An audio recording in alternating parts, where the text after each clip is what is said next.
صلی علی رسولنا صلی علی محمد صلی علی رسولنا صلی علی محمد صلی علی محمد صلی علی محمد صلی علی محمد صلی علی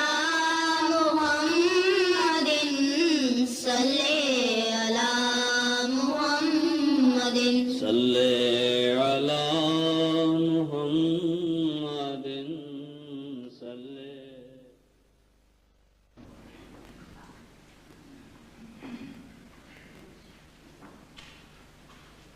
السلام علیکم ورحمۃ اللہ. اذان دے دیں.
اشهد ان لا اله الا الله وحده لا شريك له واشهد ان محمدا عبده ورسوله. اما بعد فاعوذ بالله من الشيطان الرجيم. بسم الله الرحمن الرحيم. الحمد لله رب العالمين الرحمن الرحيم مالك يوم الدين. إياك نعبد وإياك نستعين.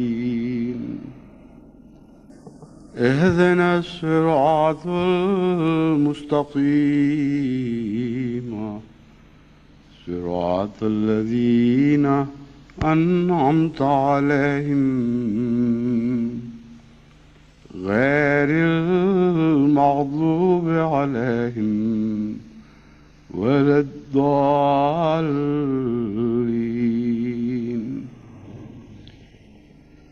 تبارك الذي بيده الملك وهو على كل شيء قدير الذي خلق الموت والحياة ليبلوكم أيكم أحسن عملا وهو العزيز الغفور. الذي خلق سبع سماوات طباقا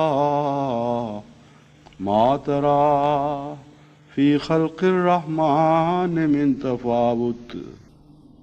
فارجع البصر هل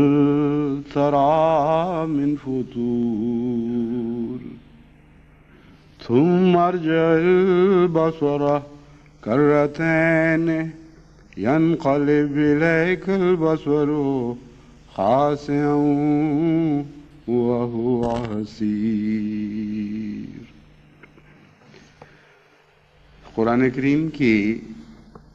سورہ ملک کی جن آیات کی میں نے تلاوت کی ہے ان کا ترجمہ یہ ہے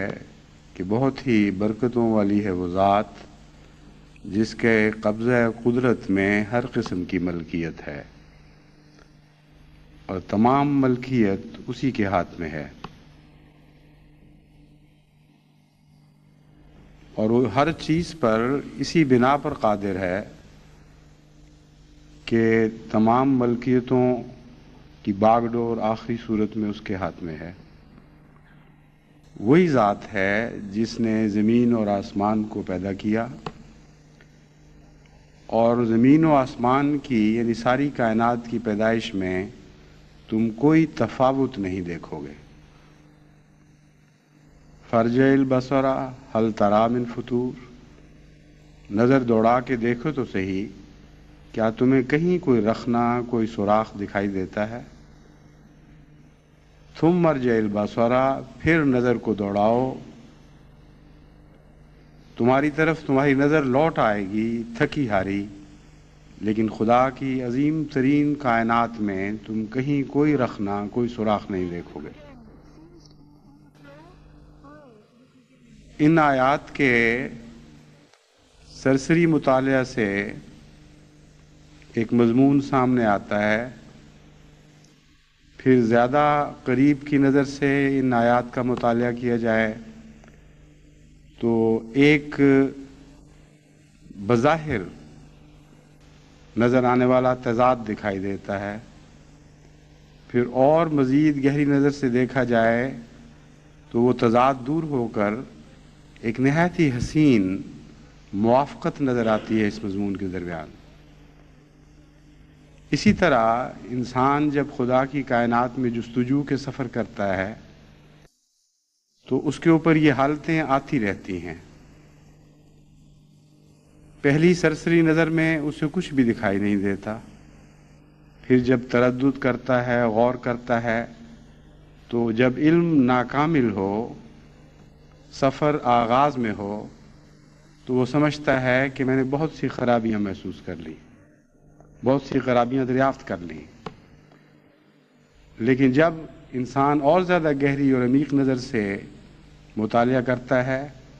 تو معلوم ہوتا ہے کہ اس کا پہلا علم خام تھا، خدا کی کائنات میں کوئی خامی نہیں۔ سائنس نے جو معلوماتی سفر کیا ہے اس پر بھی یہ ادوار آئے، اور قرآن کریم کے مطالعہ کرنے والوں پر بھی یہ ادوار آتے ہیں۔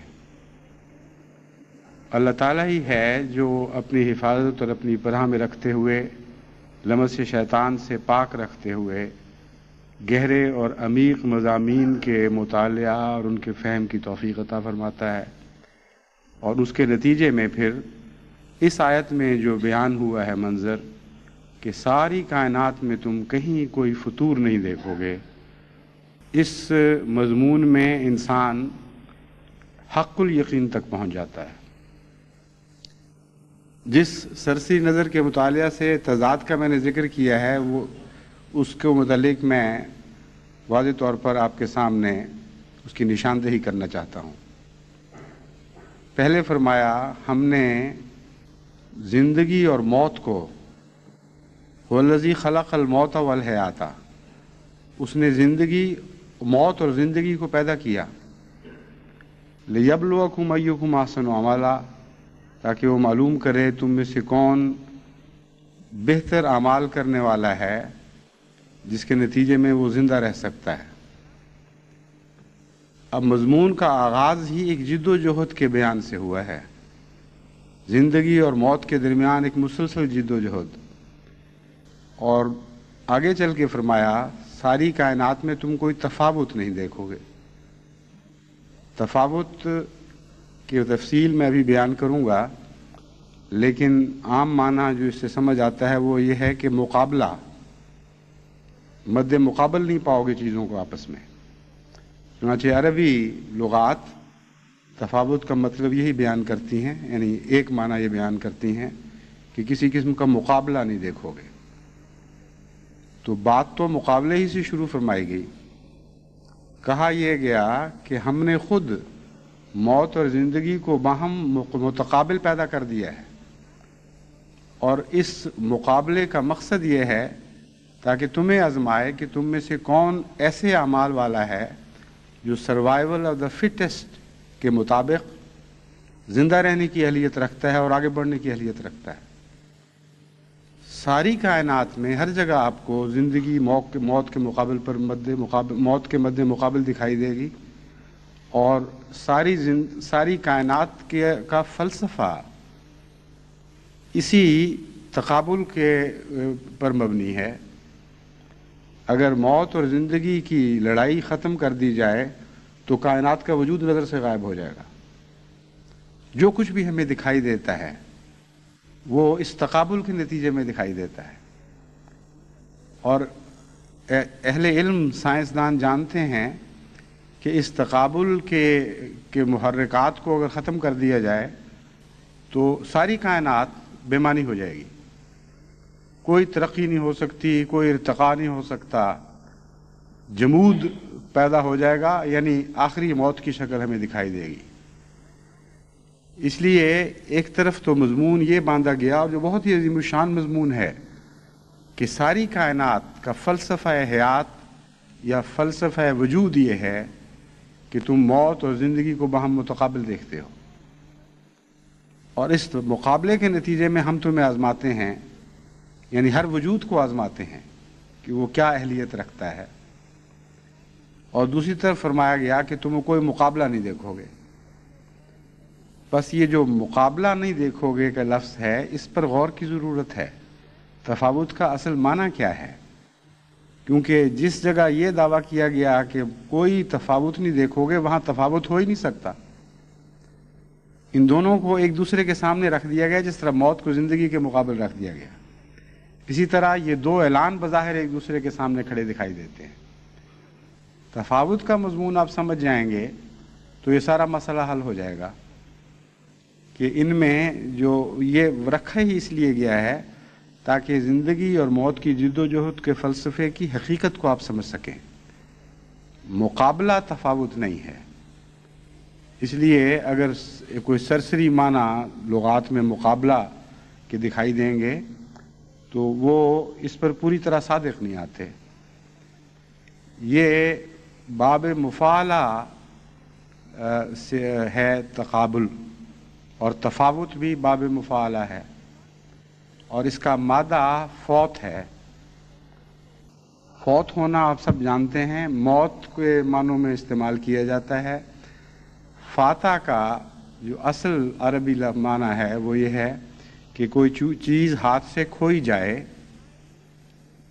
اور دوسرا معنی یہ ہے کہ اپنے مقام سے ہٹ جائے، اپنے منصب سے ہٹ جائے۔ اس فاتح کے لفظ کے اندر اس مسئلے کا حل ہے۔ وہ مقابلہ جس کا تفاوت میں ذکر کیا گیا ہے اس سے مراد یہ ہے فلسفہ حیات سے ہٹ کر مقابلہ، اپنے منصب سے ہٹ کر مقابلہ۔ جن چیزوں کی خاطر کسی چیز کو پیدا کیا گیا ہے، اگر اس اصول کو چھوڑ کر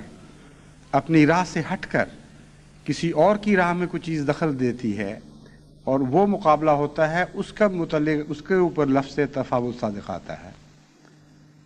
بس تفاوت کا معنی خالی مقابلہ کرنا بالکل غلط ہے۔ تفاوت کا معنی ہے وہ مقابلہ جو بے محل ہو، جس چیز کی خاطر کسی چیز کو پیدا کیا گیا ہے اس سے ہٹ کر جب وہ کسی دوسری چیز سے ٹکراتی ہے اس کو تفاوت کہتے ہیں۔ ان معنوں میں آپ ہر مشین کے کل پرزوں پر غور کریں، جب بھی کوئی کل پرزہ اپنے دائرے سے ہٹ کر کسی دوسرے دائرے میں دخل اندازی شروع کرتا ہے وہیں فطور پیدا ہو جاتا ہے۔ تو فرمایا فطور یعنی فساد کی جڑ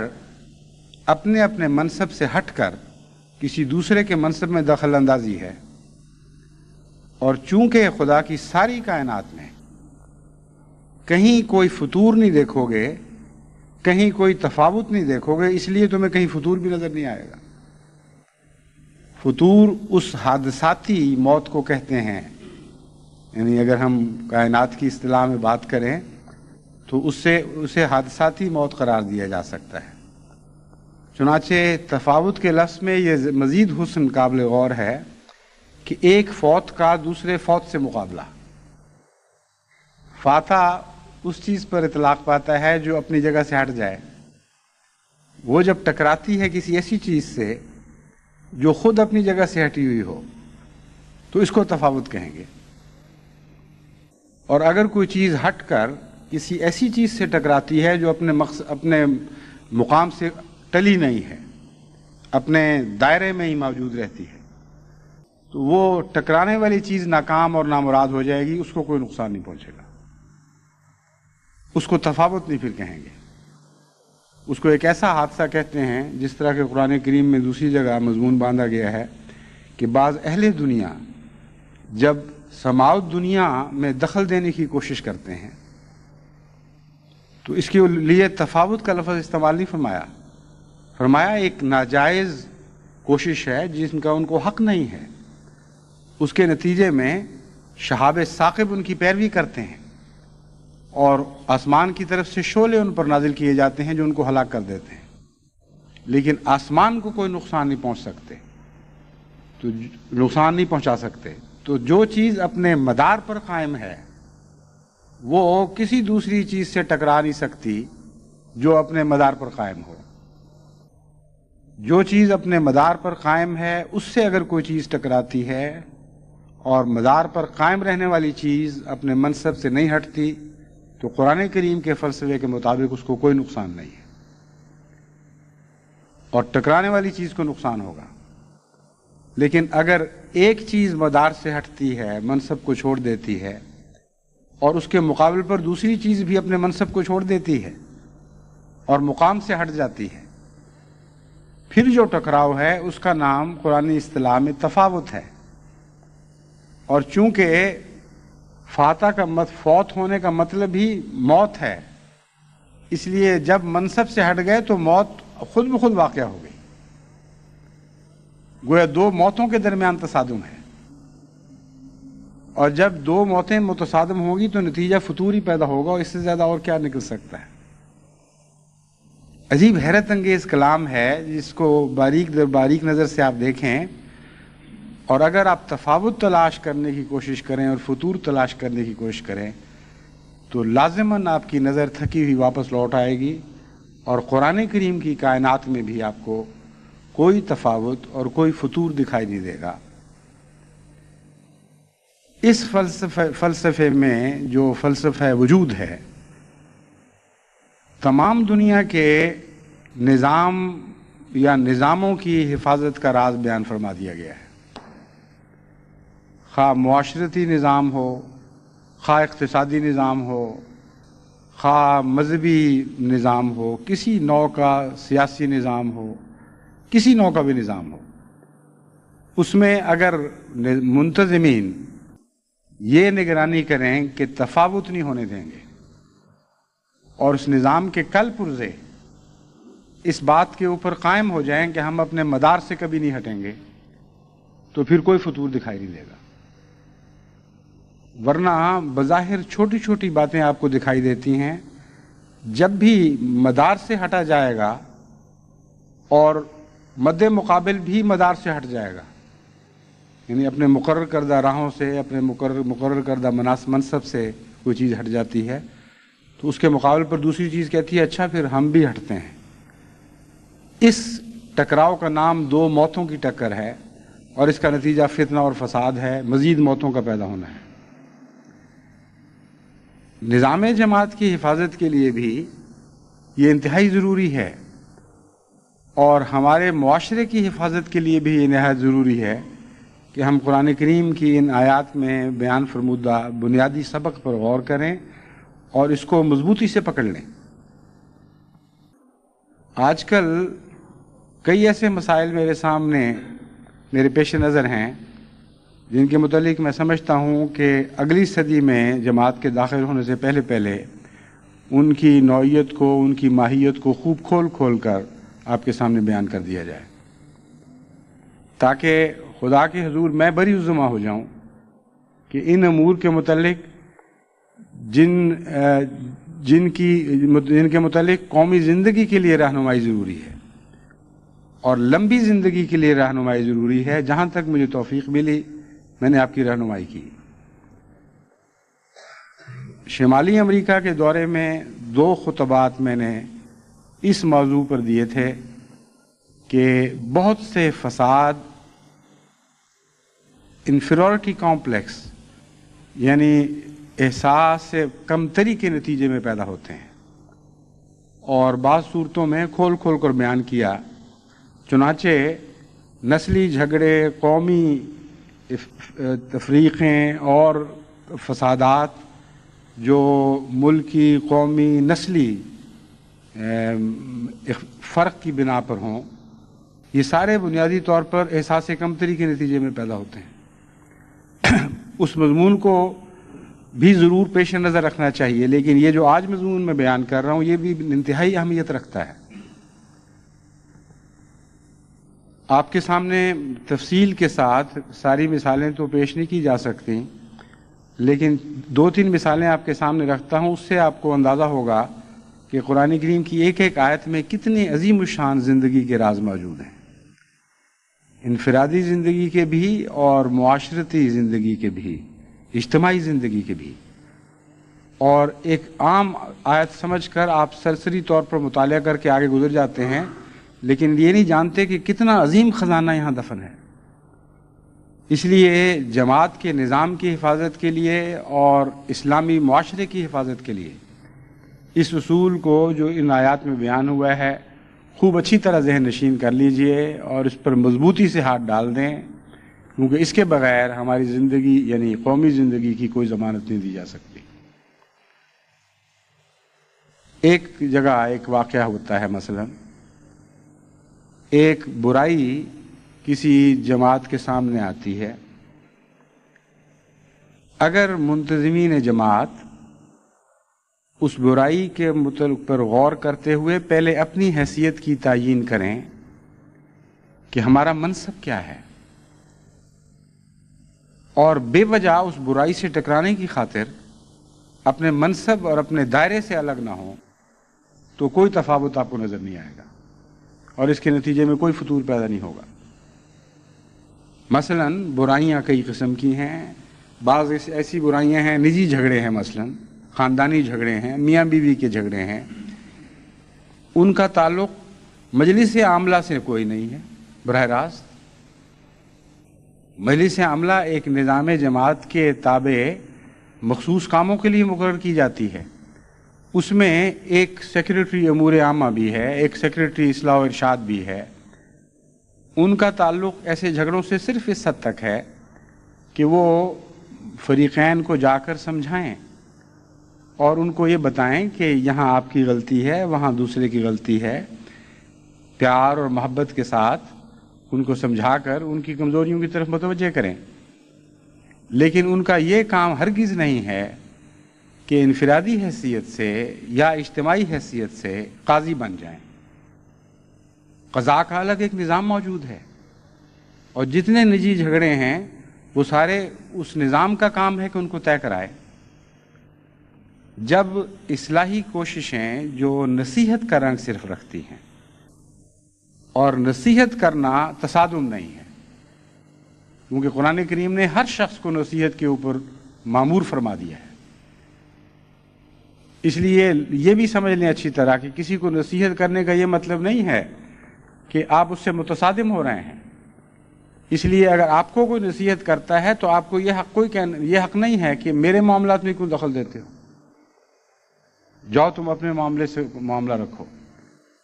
یہ حماقت ہے، یہ زندگی کی حقیقت کو نہ سمجھنے کے نتیجے میں جواب پیدا ہوتا ہے۔ جو آدمی نصیحت کرتا ہے وہ ٹکراتا نہیں ہے، وہ ایک مشورہ دیتا ہے، ایک بیرونی آئینہ دکھاتا ہے۔ اسی لیے حضرت اقدس محمد مصطفیٰ صلی اللہ علیہ وآلہ وسلم نے ایک مومن کو دوسرے مومن کا آئینہ قرار دے دیا۔ آئینہ اگر متصادم ہوگا تو ٹوٹ جائے گا، لیکن آئینہ اگر صحیح صورت صرف دکھا دے گا خاموشی سے اور اس کا پروپیگنڈا نہیں کرتا، کسی اور کو کسی کے چہرے کا نقص نہیں بتاتا، تو اس کا نام تصادم بہرحال نہیں ہے۔ اس لیے نصیحت کرنا ان کا کام ہے، اور جہاں معین بعض اختیارات امور عامہ کے سیکرٹری کو دیے گئے ہیں ان اختیارات کو استعمال کرنا اس کا کام ہے، لیکن نجی معاملات میں یا مالی اختلافات میں قاضی بن کر بیٹھ جانا اور فیصلوں کا پابند کرنے کی کوشش کرنا، اور جو ان فیصلوں پر پابندی نہ کرے ان کے خلاف شکایتیں کرنا کہ اس کو سزا ملنی چاہیے، یہ سارا محض فساد ہے۔ اگر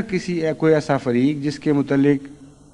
کوئی شخص مدار سے ہٹ کر کارروائی کرتا ہے، جواباً بدتمیزی اختیار نہیں کرتا، گالی گلوچ سے کام نہیں لیتا، عوام الناس میں پروپیگنڈا نہیں کرتا، بلکہ اپنے دائرہ اختیار میں رہتے ہوئے بالا منتظمین تک بات کو پہنچا دیتا ہے، تو اس کا نام تصادم نہیں ہے۔ اور اگر ایسا واقعہ ہو تو کوئی فساد آپ کو نظر نہیں آئے گا۔ جس نے غلطی کی اس کی غلطی متعلقہ افسران تک پہنچائی جاتی ہے، وہ اس کو درست کر لیتے ہیں اور کوئی ٹکراؤ کی صورت نہیں پیدا ہوتی۔ لیکن اگر ایک طرف سے بھی غلطی ہو رہی ہو، دوسری طرف سے بھی غلطی ہو رہی ہو، تو پھر یہ تفاوت بن جاتا ہے، اور اس کے نتیجے میں لازماً فتور پیدا ہوتا ہے۔ اس لیے یک طرفہ غلطی بھی بری چیز ہے، اس کے نتیجے میں بھی نقصان پہنچ سکتے ہیں، لیکن نظام تباہ نہیں ہوا کرتے۔ اگر ٹکراؤ والی غلطی پیدا ہو جائے تو نظام تباہ ہو جایا کرتے ہیں۔ مشین کے کل پرزوں پر آپ غور کریں دوبارہ، ایک پرزہ اپنی ذات میں خراب ہو جاتا ہے، موٹر کو اس سے بھی نقصان پہنچتا ہے، لیکن ایک پرزہ دوسرے پرزے کی راہ میں اٹکتا ہے،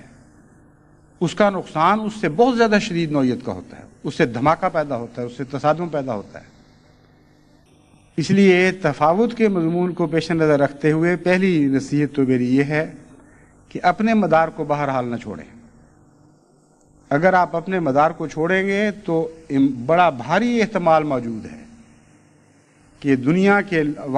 چونکہ عوام الناس اکثر ان مضامین کو نہیں سمجھتے، اس لیے آپ کے چھوڑنے کے نتیجے میں کوئی دوسرا بھی اپنے مدار کو چھوڑ دے گا، اور جب وہ اپنے منصب سے ہٹ کر آپ سے ٹکرائے گا تو اس کے نتیجے میں آپ دونوں کی بھی ہلاکت ہے اور نظام جماعت کو بھی شدید نقصان پہنچنے کا خطرہ ہے۔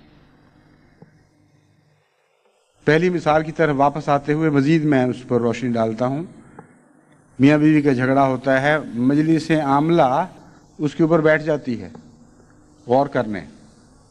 اور خود ہی فیصلے کرتی ہے، اور فیصلے صرف اس لحاظ سے نہیں کہ وہ نجی جھگڑے سے متعلق فیصلے ہوں کہ ان کو کیسے سلجھایا جائے،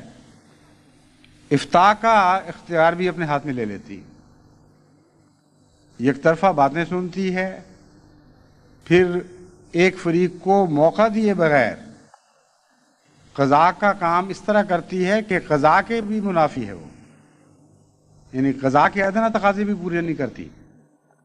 دوسرے فریق کو بلاتی نہیں ہے، ان کو پوری طرح موقع نہیں دیتی، حالانکہ اس کو اول تو اس طرح قاضی بننے کا حق ہی کوئی نہیں بنیادی طور پر۔ قاضی بن جاتی ہے مجلس عاملہ، قاضی پھر ٹیڑھا اور لنگڑا،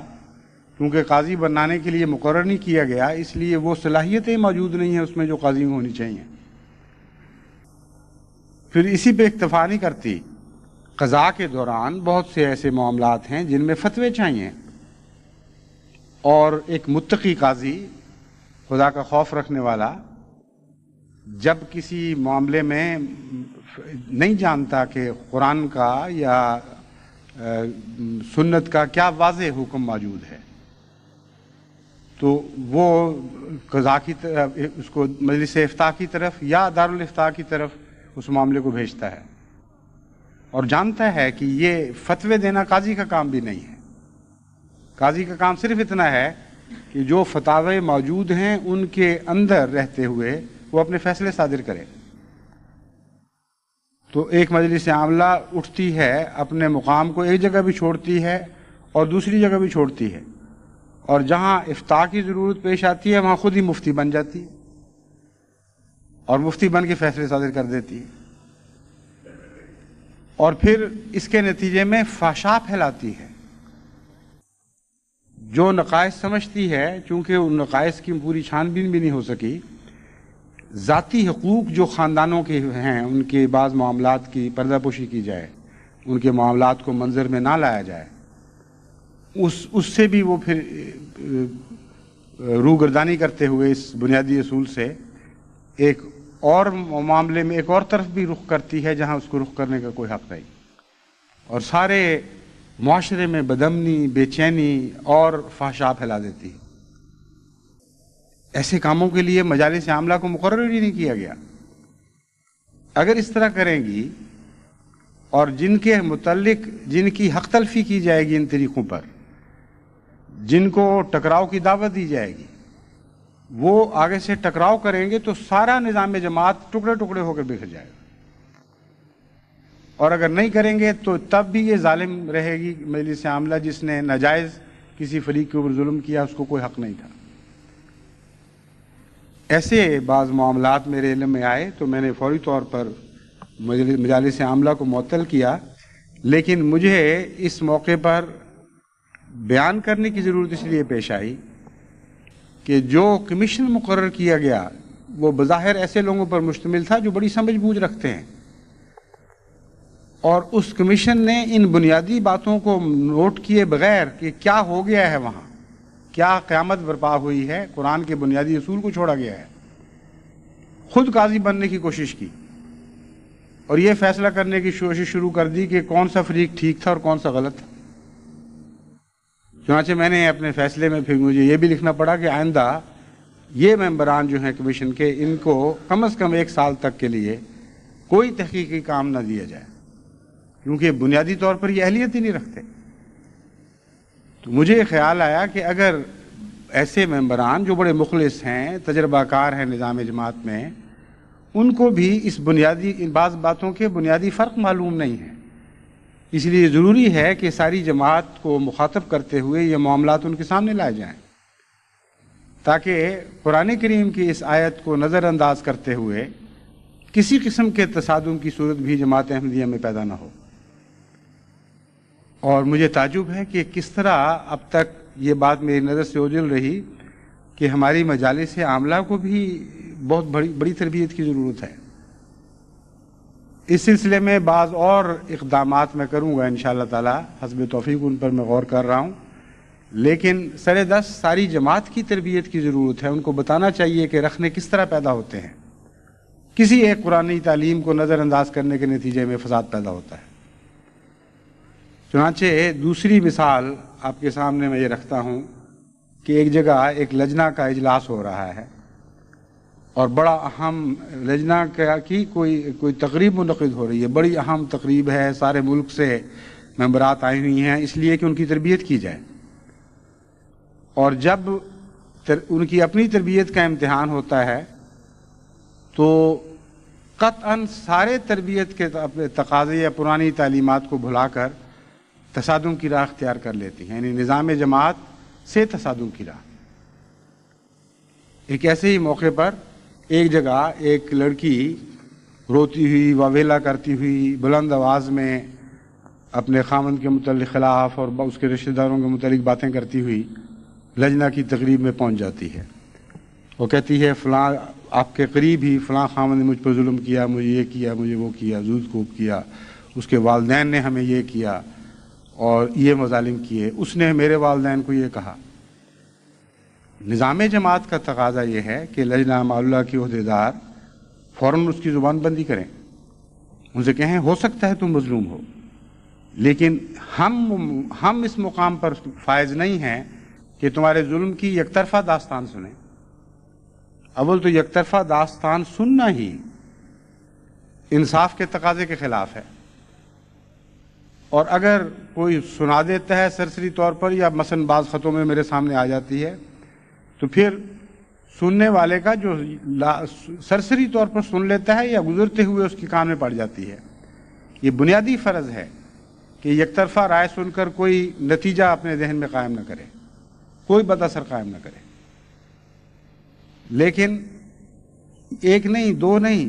بار بار وہ منتظمین جو دنیا لوگوں کی تربیت کے لیے ایک تقریب منعقد کر رہے ہیں، وہ یہ عہدیداران یہ رد عمل دکھاتی ہیں کہ نہ وہ قاضی نہ ان کو یہ حق کہ ان معاملات میں فیصلہ کریں، بجائے اس کے کہ اس فریق کو جو اپنے منصب سے ہٹ کر ان کے پاس آیا تھا، اپنے دائرہ اختیار سے ہٹ کر ان کے پاس آیا تھا، اس کو سمجھاتے کہ بلند آواز سے فحشاء کا ذکر کرنا جائز نہیں ہے اور غیر محل جگہ میں یہ باتیں کرنا جائز نہیں ہے، تم فتور پیدا کر رہی ہو، ہمیں اس سے کوئی غرض نہیں ہے کہ تم مظلوم ہو یا ظالم ہو، لیکن اپنے اس فعل سے نظام جماعت پر تم ضرور ظلم کر رہی ہو، اس لیے تم قاضی کے پاس رجوع کرو یا امور عامہ کے پاس جاؤ تاکہ ابتدائی معاملے جو امور عامہ طے کیا کرتی ہے، شعبہ امور عامہ طے کیا کرتا ہے، وہ طے کریں، یا اصلاح و ارشاد کے پاس جاؤ یا امیر کے پاس پہنچو، ان کو کہو تم میرے باپ کی جگہ ہو، تم سارے نظام کے امیر مقرر کیے گئے ہو، تمہارے دائرے میں ایک واقعہ ہو رہا ہے، تحقیقات کرواؤ، یا تو سمجھانے کی کوشش کرو، اور اگر نہیں سمجھ سکتا تو پھر ہمیں بتاؤ کہ ہمیں کیسی کارروائی کرنی چاہیے تاکہ معاملہ فہمی ہو سکے۔ اس لجنہ کے عہدیداروں کو یہ بھی خیال نہیں آتا کہ قرآن کریم جو وہ بار بار پڑھتی ہیں اور اکثر ان میں سے ترجمہ بھی جانتی ہیں عہدیداروں میں سے، اس میں لکھا ہوا ہے کہ جب نجی جھگڑے ہوں تو فریق من اہلہ و فریق من اہلہا، یہ دو فریق مقرر ہوں، ایک اہل مرد کے اہل سے اور ایک عورت کے اہل سے، جو حکم ہوں، ان میں فیصلہ کرنے کی طاقت ہو، خدا تعالیٰ نے ان کو حکمت عطا فرمائی ہو، ان کو چنو، وہ آپس میں بیٹھیں اور معاملے طے کریں، اور اگر وہ نہیں ہو سکتے تو پھر قضاء کا رستہ کھلا ہے ہر شخص کے لیے۔ یہ کرنے کی بجائے اس قدر چسکا اٹھایا ان باتوں میں کہ سارا نظام وہاں درم برم ہو گیا، وہ اجلاس ملتوی ہو گئے، وہ گھیرے پڑ گئے اس لڑکی کے ارد گرد، اور سارے اکٹھے ہو گئے جلسے کی باتیں سننے کی بجائے، تقریریں سننے کی بجائے، وہ سارے محفل لگ گئی اور باتیں شروع ہو گئی، بڑا ظلم ہو گیا، بڑا اندھیر ہو گیا، فلاں نے اتنا یہ کر دیا، فلاں نے وہ کر دیا، اور پھر اس میں اپنی تان و زبان درازیوں میں اور تان میں خلیفہ وقت کو بھی نہیں چھوڑا گیا۔ اس لڑکی نے پھر اور بھی دردناک باتیں بیان کی کہ میرے والدین سے یک طرفہ باتیں سن کر خلیفہ وقت نے بائیکاٹ کر دیا، ان کی باتیں ان کی طرف متوجہ نہیں ہوتا، اس لیے کہ اس کے ارد گرد دو تین حاشی مواشی ایسے ہیں جو یک طرفہ باتیں اس کے کانوں میں ڈالتے ہیں۔ اس وقت بھی کسی کو خدا کا خوف نہیں آیا کہ اب حملہ ایسی جگہ کیا جا رہا ہے جہاں حد سے زیادہ تصادم ہے،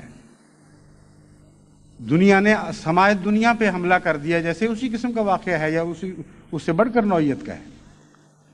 اور کسی کو خیال نہیں آتا۔ اور دو قسم کے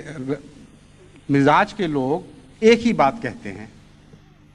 اس کے نتیجے میں اس کا منہ پھر بھی بند نہیں کرایا جاتا، یعنی محبت اور پیار سے سمجھا کر، میرا مطلب ہے، سختی سے مراد نہیں ہے۔ اس کو یہ نہیں کہتے کہ تم پہلے اپنے خامند کے خلاف یک طرفہ باتیں کر رہی تھیں، اب تم خلیفہ وقت کے خلاف یک طرفہ باتیں کر رہی ہو۔ تمہارے خامند کو تو ہم نہیں جانتی، لیکن خلیفہ وقت کے ہاتھ پر تو ہم نے منصف سمجھ کے بیعت کی ہوئی ہے۔ یہ ایمان رکھتے ہوئے بیعت کی ہے کہ وہ خود منصف نہیں بلکہ انصاف کا محافظ ہے دنیا میں۔ تم ایسے شخص کے اوپر عدل کے خلاف الزام لگا رہی ہو، اس لیے ہمیں اب مزید تمہاری باتیں سننے، اگر پہلے سن بھی لی تھی، چسکے اٹھائے بھی تھے ناجائز، اب ہم تمہاری مزید باتیں نہیں سنیں گے۔ اس کی بجائے کہتی ہیں کہ ہاں یہ تو فلاں شخص کی وجہ سے یا فلاں اشخاص کی وجہ سے، وہ پرائیویٹ سیکرٹری اس کا دوست ہے، وہ افسر حفاظت اس کا دوست ہے، وہ فلاں اس کا دوست ہے، اس کی یک طرفہ باتیں سنتا ہے اور مجبور ہو گیا ہے۔ اب امر واقعہ یہ ہے کہ ایسی باتیں کرنے والے دو قسم کے ہو سکتے ہیں، یا منافقین، یا وہ جو خلیفہ وقت کے اوپر حملہ نہیں کرنا چاہتے، اپنی طرف سے اس کا دفاع کر رہے ہوتے ہیں، اور بات ایک ہی ہوتی ہے۔ قرآن کریم نے اس مضمون کو بھی بیان فرما دیا ہے، نہ صرف یہ فرمایا کہ تفاوت نہیں دیکھو گے خدا کی کائنات میں، بلکہ روحانی کائنات میں جہاں جہاں تفاوت کے احتمالات ہیں ان سب کا ذکر قرآن کریم نے فرمایا ہوا ہے۔ خود حضرت اقدس محمد مصطفیٰ صلی اللہ علیہ وآلہ وسلم کی ذات پر بھی ایسے حملے ہوئے، آپ کے متعلق باتیں یہ کی گئیں، ہو اذن، کہ وہ تو کان ہے مجسم، یعنی لوگوں کی باتیں سنتا ہے اور مان جاتا ہے، اس کے نتیجے میں بعض دوسرے لوگوں کے خلاف فیصلے کر دیتا ہے، نعوذ باللہ من ذالک، یا ان سے متنفر ہو جاتا ہے، ان سے پیچھے ہٹ جاتا ہے۔ قرآن کریم نے اس کا بہت پیارا جواب دیا ہے، فرمایا اذن خیر لکم، کان تو ہے لیکن صرف بھلائی کا کان ہے، برائی کا کان نہیں ہے۔ جب بری باتیں کسی سے سنتا ہے تمہارے متعلق تو تم پر حسن ظن رکھتا ہے اور یک طرفہ فیصلے نہیں کرتا، جب اچھی باتیں سنتا ہے تو قبول کر لیتا ہے، کیونکہ وہ تم سے پیار کرتا ہے، تمہارے اوپر حسن ظن رکھتا ہے۔ اس لیے کان بے شک کہو، لیکن خیر کا کان کہو، بھلائی کا کان کہو۔ یہی آن حضرت صلی اللہ علیہ وآلہ وسلم کے اتباع میں آپ کے سب علماءوں کی کوشش ہونی چاہیے اور ہوتی ہے۔ خلفائے وقت کے لیے بھی یہی وہ سنت ہے جس کی پر وہ عمل کی پیروی کرتے ہیں۔ اس لیے یہ بھی جواب کسی نے نہیں دیا کہ اذن خیر لکم، تمہارے لیے بھلائی کا کان تو ہو سکتا ہے، ہم برائی کے کان کے طور پر اس کو تسلیم نہیں کر سکتے، بلکہ اپنی طرف سے یہ دفاع پیش کیا کہ ہاں ہے تو کان، لیکن کان بیچارے کا کیا قصور؟ وہ تو اس زبان کا قصور ہے جس نے پاگلوں والی جھوٹی لغو باتیں اس تک پہنچائیں۔ جیسا کہ میں نے بیان کیا، ایسی باتیں کرنے والے دو قسم کے ہو سکتے ہیں۔ میں حسن ظنی رکھتا ہوں لجنا پر، اور میں سمجھتا ہوں کہ انہوں نے اپنی طرف سے میرا دفاع کیا ہے، اپنی طرف سے مجھے معذور قرار دیا ہے، لیکن منافق بھی تو اسی طرح حملے کرتے ہیں۔ آن حضرت صلی اللہ علیہ وآلہ وسلم کا اعتماد اٹھانے کے لیے بھی اسی قسم کی باتیں کی گئی تھیں، اور وہ لازماً منافقین تھے۔ اب بھی معاشرے میں جب خلیفہ وقت پر حملہ کیا جاتا ہے، یا پہلے جب بھی کیا گیا، ہمیشہ اس طرح کیا جاتا ہے کہ اس کے اوپر ایک الزام کو تسلیم کر کے اس کی ایک وجہ جواز بیان کی جاتی ہے۔ فلاں صاحب جو ہیں وہ تو فلاں کی باتوں، خلیفہ وقت فلاں کی باتوں میں آ گئے۔ قادیان میں مجھے یاد ہے بچپن میں بڑے بڑے فتنے پیدا ہوئے، اور فتنہ پردازوں نے آغاز ہمیشہ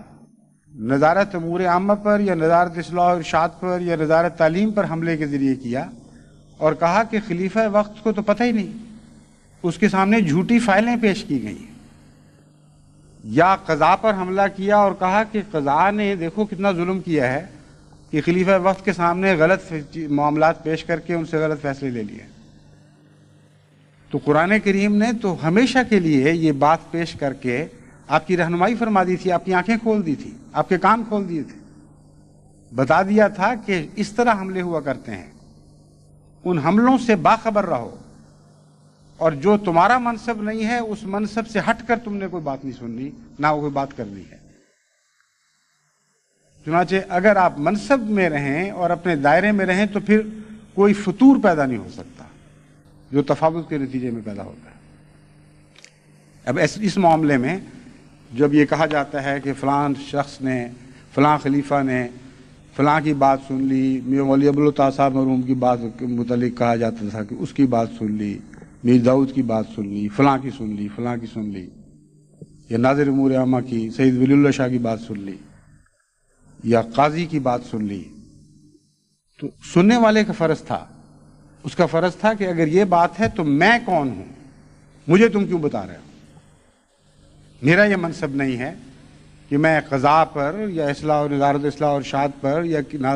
کسی اور نظارت کے اوپر محاکمہ کروں یا ان پر جج بن کر بیٹھ جاؤں۔ اس لیے تم مجھے کیوں بتا رہے ہو؟ تم اپنے منصب سے ہٹ چکے ہو اور چاہتے ہو کہ میں بھی اپنے منصب سے ہٹ جاؤں۔ تمہارا فرض ہے کہ اگر تم سمجھتی ہو کہ خلیفہ وقت معصوم ہے واقعتاً، تو جن باتوں میں تم سمجھتی ہو کہ وہ آ گئے ہیں وہ خلیفہ وقت کو بتاؤ کہ تم ان باتوں میں نہ آؤ، اس کو لکھ کر بھیجو، اور پھر تمہارے لیے دو ہی رستے ہیں، یا تو اس کے عدل پر پھر حملہ کرو، یہ نہ کہو کہ ناظر امور عامہ بددیانت ہے، پھر جرت کے ساتھ تقوی کے ساتھ یہ فیصلہ کرو، یہ جو بھی تمہیں تقوی نصیب ہوئے اس کے مطابق، کہ خلیفہ وقت جھوٹا ہے، خلیفہ وقت بددیانت ہے، اور اس کو چھوڑ دو۔ اگر چھوڑ دو گے تو تب بھی رکھنا پیدا نہیں ہوگا، لیکن بیچ میں رہ کر جب تم تصادم کی راہ اختیار کرو گے تو تفاوت پیدا ہوگا، اور تفاوت کے نتیجے میں لازماً فتور ہوگا، یہ ہم برداشت نہیں کر سکتے۔ اگر یہ مسلک اختیار کرتے ہمیشہ لوگ تو کبھی کوئی فتنہ پیدا نہ ہوتا، سر ہی نہیں اٹھا سکتا تھا فتنہ۔ آج بھی پاکستان میں بھی باہر بھی جہاں بھی متفنی پیدا ہوتے ہیں وہ یہ آواز نہیں پہلا حملہ خلیفہ وقت پر نہیں کیا کرتے، وہ کہتے ہیں کہ فلاں شخص نے ہماری دشمنی میں خلیفہ وقت تک یہ بات پہنچائی، فلاں شخص نے فلاں آدمی سے پیسے کھا لیے، اس کی دعوتیں اڑائیں اور پھر خلیفہ وقت کی یہ متعلق کی بات کی، خلیفہ وقت سے یہ بات کہی۔ ایک مخرج ہے اس وقت، وہ لوگوں کے پاس پہنچتا ہے اور بڑی چاپلوسی سے کہتا ہے کہ میں تو عاشق ہوں خلیفہ وقت کا، خلیفہ وقت تو بہت ہی بلند مقام رکھتے ہیں اور میں تو معافیوں کی عاجزانہ درخواستیں بھی کر رہا ہوں، لیکن معافی نہیں ملتی۔ ناظر امور عامہ ایسا ذلیل آدمی ہے کہ وہ راشی ہے، وہ فریق ثانی سے دعوتیں اڑا چکا ہے، فریق ثانی سے پیسے کھا چکا ہے، حالانکہ جو مخرج ہے میں اس کے متعلق جانتا ہوں کہ وہ اس کو عادت ہے لوگوں کو پیسے چڑھانے کی اور دعوتیں کھلانے کی،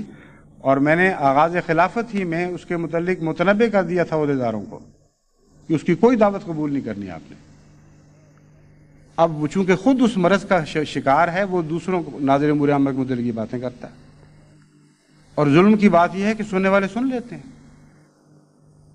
وہ کہتے ہیں کہ ہاں خلیفہ وقت نے ناظر امور عامہ کی بات سن لی ہے اس لیے اس بیچارے میں ظلم ہو رہا ہے، حالانکہ اس کا اگلا نتیجہ نہیں نکالتے۔ جو خلیفہ اتنا بے وقوف اور احمق ہو کہ اس کو معاملہ فہمی ہوئی کوئی نہیں، جس طرف سے بات سنی اس کو فوراً قبول کر لیا، وہ اس لائق کہاں ہے کہ تم اس کی بیعت میں رہو؟ اس لیے تمہارے تقوی کا یہ تقاضا ہے اگر تم متقی ہو کہ اس کی بیعت سے الگ ہو جاؤ، لیکن بیعت پر قائم رہتے ہوئے تمہیں تصادم کی اجازت نہیں دی جا سکتی۔ یہ وہ آیت ہے جس کے متعلق قرآن کریم ہمیں ہمیشہ کے لیے متنبع کر چکی ہے، یہ وہ بات ہے جس کے متعلق قرآن کریم کی ایک آیت ہمیں ہمیشہ کے لیے متنبع کر چکی ہے کہ خبردار تفاوت کی راہ اختیار نہ کرنا۔ تفاوت نام ہے دو موتوں کے ٹکرانے کا، دو ایسی چیزوں کے ٹکرانے کا جو دونوں اپنے منصب سے ہٹ چکی ہیں۔ اس لیے اگر ایک کو اپنا منصب چھوڑتے ہوئے دیکھو گے بھی تو تم اسی رو میں بہ کر اپنا منصب نہ چھوڑ دینا۔ بس ایسے فتنے تو پیدا ہوتے رہیں گے اور ہمیشہ اصلاح کے نام پر ہوں گے، کیونکہ قرآن کریم فرماتا ہے کہ اذا قیل لهم لا تفسدوا فی الارض، قالوا انما نحن مصلحون، جب ان سے کہا جاتا ہے کہ تم زمین میں فساد برپا نہ کرو، وہ کہتے ہیں ہم تو اصلاح کی خاطر بات کر رہے ہیں، نظام جماعت میں فتنہ پیدا ہو رہا ہے، اس کے متعلق ہم عوام الناس کی رائے عامہ کو بیدار کر رہے ہیں اور بتا رہے ہیں کہ ایسی ایسی خطرناک باتیں پیدا ہو رہی ہیں۔ ان کے متعلق یہ کیوں کہہ دیا الا انہم هم المفسدون ولکن لا یشعرون؟ خبردار، وہ خود مفسد ہیں اور وہ ان کو علم نہیں ہے۔ یہ تو اس میں تو بظاہر کوئی دلیل نہیں ہے۔ انہوں نے کہا ہم اصلاح کرتے ہیں، انہوں نے کہا نہیں تم مفسد ہو۔ کس دلیل سے ان کو مفسد قرار دیا جا سکتا ہے؟ وہ وہی دلیل ہے جس کا اس آیت کریمہ میں ذکر ہے جس کی میں نے آغاز میں تلاوت کی تھی۔ ایک شخص جب اپنے منصب سے ہٹ کر باتیں کرتا ہے تو خواہ وہ اصلاح کی باتیں ہوں، وہ ضرور مفسد ہے، کیونکہ قرآن کریم نے فساد کی تعریف ہی منصب سے ہٹنا قرار دیا ہے۔ تفاوت جیسا کہ میں نے بیان کیا ہے، عربی زبان کے مطابق ان دو چیزوں کے ٹکراؤ کا نام ہے جو اپنے منصب سے الگ ہو چکی ہیں، اپنے مقام کو چھوڑ کر فوت ہو چکی ہیں اپنی جگہ سے۔ پس جس شخص نے کوئی اصلاح کی بات کی ہو اور اس کا مقام ہی نہ ہو وہ اصلاح کی بات کرنے کا، وہ قضاء میں دخل دے رہا ہے، کبھی امور عامہ میں دخل دے رہا ہے، کبھی تعلیم میں دخل دے رہا ہے، نہ اس کو ناظر امور عامہ مقرر کیا، نہ قاضی مقرر کیا گیا، نہ اور عہدے دیے گئے، اپنے محلے کا سیکریٹری بھی نہیں ہے، اور سیکریٹری بھی ہے تو اس کا کام ہے اپنے مجلس عاملہ میں بات کرنا، یا اوپر کے عہدوں کو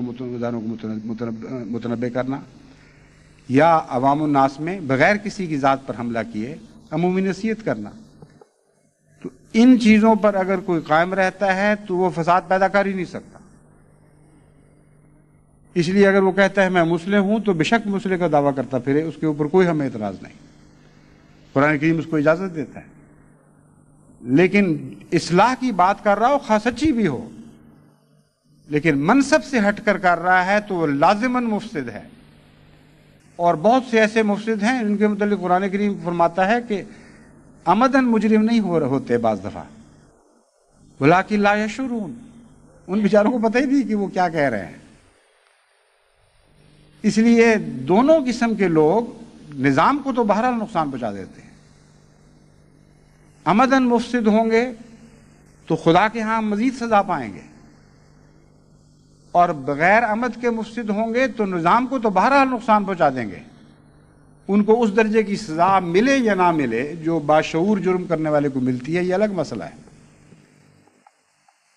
اس لیے لا یشعرون والے پہلو کے تابع یہ باتیں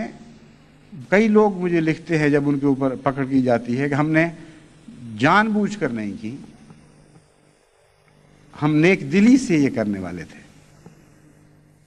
ان کو میرا یہی جواب ہے کہ تم چاہے نیک دلی سے کسی کو قتل کرو یا بد دلی سے قتل کرو، وہ تو مارا گیا جس کو قتل کر دیا گیا۔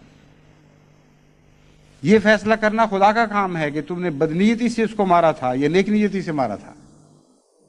جیسا کہ قرآن کریم میں ایک جگہ پتہ چلتا ہے کہ حضرت موسیٰ نے سوال کیا کہ کیوں مار دیا تم نے؟ انہوں نے بتایا کہ مارا تو ہے لیکن ایک نیتی سے مارا ہے کیونکہ خدا کا حکم تھا۔ تو بعض دفعہ ایسی باتیں بھی ہوتی ہیں کہ کسی کے قتل کا، کسی کی موت کا قانون فیصلہ کر دیتا ہے، اور چونکہ خدا قانون کا مرجع اور منبع ہے، اس لیے جب خدا کسی کو حکم دیتا ہے تو وہ اور مسئلہ بن جاتا ہے۔ لیکن جہاں تک مرنے والے کا تعلق ہے اور جہاں تک دیکھنے والوں کا تعلق ہے وہ قتل ہی کہلائے گا۔ چنانچہ حضرت موسیٰ علیہ السلام نے یہی اعتراض کیا کہ تم نے کیوں ناحق مار دیا کسی کو، حالانکہ خدا کے نبی تھے، لیکن دیکھنے والے کے نقطہ نگاہ سے ان کا اعتراض درست تھا۔ پس جہاں تک معاشرے کا تعلق ہے، جو شخص بھی کسی مقصد سے ہٹتا ہے، اپنے مقام اور مرتبے سے ہٹ کر بات کرتا ہے، اپنے دائرے سے نکل کر بات کرتا ہے، ساری جماعت کو اس بات کا حق ہے اور اس کا فرض ہے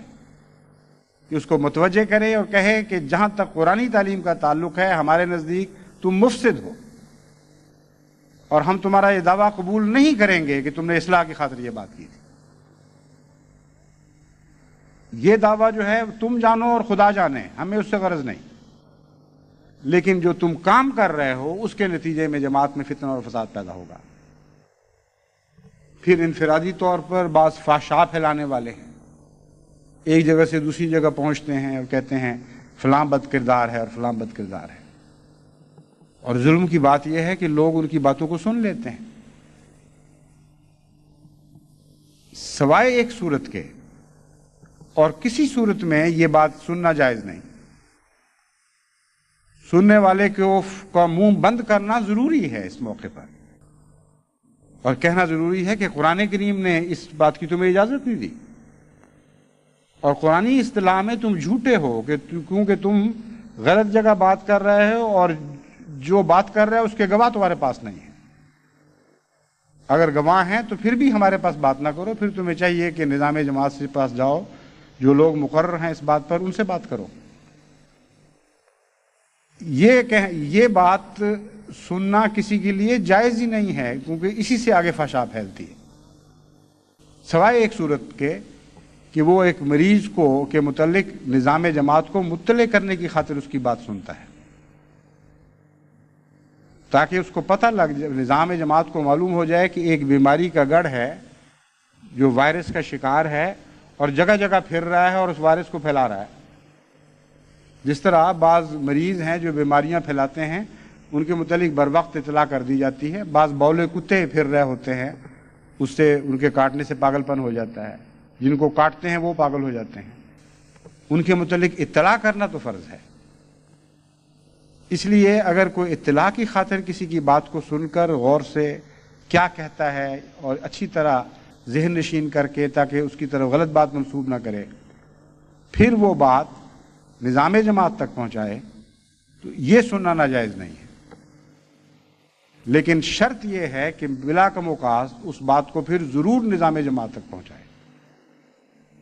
اس کے بغیر اس کو کوئی حق نہیں ہے۔ تو جتنے فحشا پھیلتے ہیں، جتنے اعتماد اٹھتے ہیں نظام جماعت سے، جتنے فساد پیدا ہوتے ہیں، ان کے نتیجے میں آپ کی زندگی کا ہر اجتماعی شعبہ متاثر ہو جاتا ہے۔ کسی اجتماعی شعبے کی حفاظت کی یقین دہانی نہیں کی جا سکتی،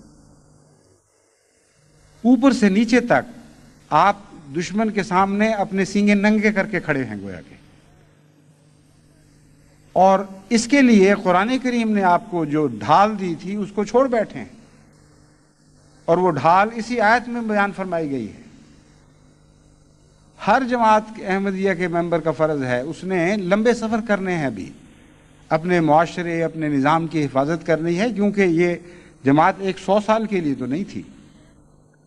ابھی تو ہمیں اپنے اعلیٰ تر مقصد کو حاصل کرنے میں، یعنی دین محمد مصطفیٰ صلی اللہ علیہ وآلہ وسلم کو تمام ادیان پر غالب کرنے میں بڑا وقت درکار ہے۔ اس وقت سے پہلے اگر آپ ان قدروں سے ہٹ جائیں گے، ان بنیادی اصولوں سے ہٹ جائیں گے جن کے ہٹنے کی قرآن کریم کسی قیمت پر اجازت نہیں دیتا، جن کے متعلق کھول کر بیان کر رہا ہے کہ ایک ذرہ بھی تم ان مناسب سے ہٹو گے تو تمہارا اس کا نتیجہ لازماً موت ہے اور فساد ہے، وہ بے نظمی ہے، کچھ بھی تمہارے پاس باقی نہیں رہے۔ اتنی واضح نصیحت کے باوجود اگر آپ بار بار ان باتوں کو نظر انداز کریں گے، بار بار نصیحت کو سنیں گے، اور پھر بھی فحشا کو اپنے اندر پھیلنے دیں گے چسکوں کی خاطر، یا عورتوں اور مردوں کے جھگڑوں کو اپنے کانوں کے چسکوں کی خاطر سنیں گے، تو آپ قومی مجرم ہیں۔ نیت بھلائی کی ہے یا نہیں یہ میں نہیں جانتا، لیکن قومی مجرم ضرور ہیں۔ اس لیے ساری دنیا کے احمدیوں کو اس بات میں متنبہ ہو جانا چاہیے، جو اختیار ان کو دیا گیا ہے اس سے انہوں نے نہیں ہٹنا۔ جو اختیار قرآن کریم نے بنی نوع انسان کو دیے ہیں اس سے اگر وہ ہٹتے ہیں تو پھر آپ نہ ہٹیں، اور ان کو یک طرفہ ٹکرانے والا سمجھ لیں،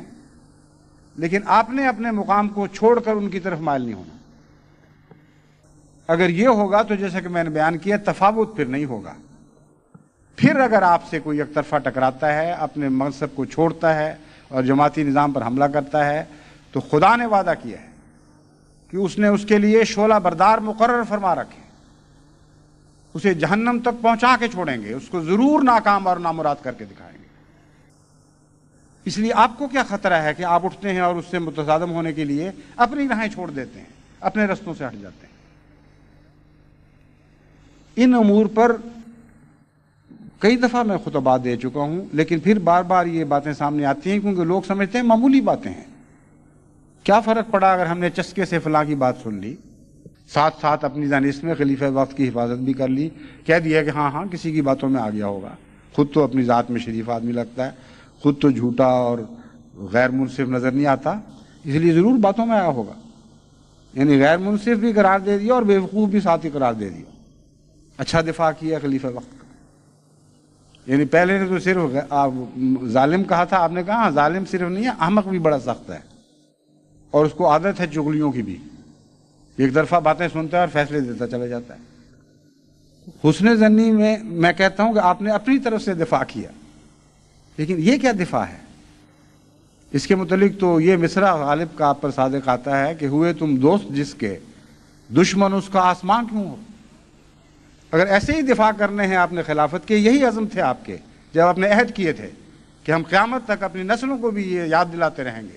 تم نے خلافت احمدیہ کی حفاظت کرنی اور اس کے لیے ہر چیز کی قربانی کے لیے تیار رہو گے۔ اگر یہی عہد سے آپ کی مراد ہے تو یہ عہد مجھے نہیں چاہیے، خلافت احمدیہ کو یہ عہد نہیں چاہیے، کیونکہ اس قسم کی حفاظت نقصان پہنچانے والی ہے، فائدہ پہنچانے والی نہیں ہے۔ لیکن صرف ایک خلافت کا معاملہ نہیں ہے، سارے نظام اسلام کا معاملہ ہے، تمام اسلامی قدروں کا معاملہ ہے۔ ہم تو دور کے مسافر ہیں، ایک صدی کا ہمارا سفر نہیں ہے، سینکڑوں سال تک اور خدا کرے ہزاروں سال تک ہم اسلام کی امانت کو حفاظت کے ساتھ نسلاً بعد نسل دوسروں تک منتقل کرتے چلے جائیں۔ اس اہم مقصد کے لیے آپ کو پوری طرح ہتھیار بند تو ہونا چاہیے۔ ان معاملوں میں کیوں بار بار آپ شیطان کے حملوں کے لیے اپنے سینوں کو پیش کرتے ہیں جن میں قرآن کریم نے کھول کھول کر آپ کو بیان فرما دیا ہے کہ ان اصولوں سے ہٹو گے تو موت کے سوا تمہارا کوئی مقدر نہیں ہے۔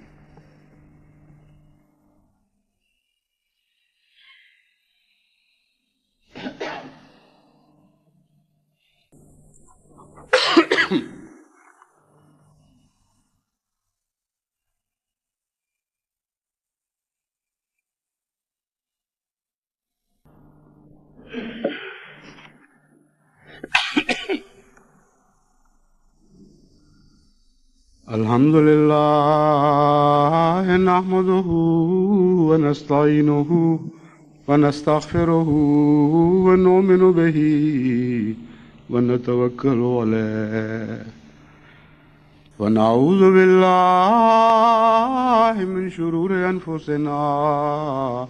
ومن سیئات اعمالنا